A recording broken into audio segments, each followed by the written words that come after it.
चंद्रशेखर बावनकुळेंच्या घरी धनंजय मुंडे आणि सुरेश धस यांची भेट। मतभेदांमुळे दोन जातींमध्ये वितुष्ट निर्माण होऊ नये याकरता बावनकुळेंनी मध्यस्थी केल्याची सूत्रांची माहिती।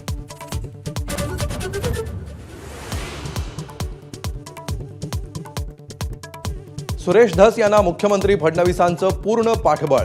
चंद्रशेखर बावनकुळेंकडून स्पष्ट। धस मुंडे यांनी एकत्र काम केलं तर अधिक चांगला न्याय मिळू शकतो, बावनकुळेंचं वक्तव्य।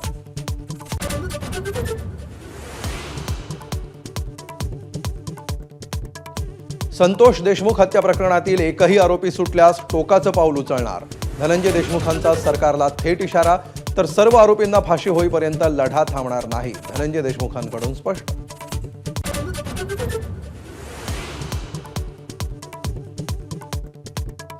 शिंदेंच्या आभार दौऱ्यादरम्यान शिंदेंचा उद्धव ठाकरेंवर हल्लाबोल।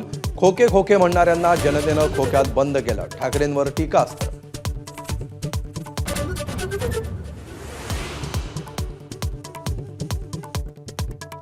आजही सिल्लोडमध्ये पाकिस्तानसारखी परिस्थिती। माजी केंद्रीय राज्यमंत्री रावसाहेब दानवेंचं खळबळजनक वक्तव्य।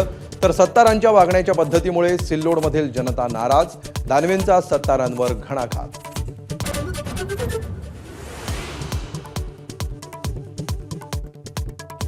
जीबीएस पाण्यामुळे नाही तर कोंबड्यांमुळे। उपमुख्यमंत्री अजित पवारांची मोठी माहिती।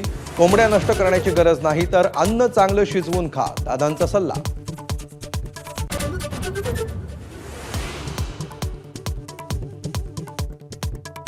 न्यू इंडिया बँक बुडवणाऱ्या हितेश मेहताला आर्थिक गुन्हे शाखेकडून अटक। 122 कोटींचा अपहार केल्याप्रकरणी कारवाई। बँकेतील अनियमिततेचा तपास आर्थिक गुन्हे शाखेकडून सुरू। एबीपी माझा, उघडा डोळे बघा नीट।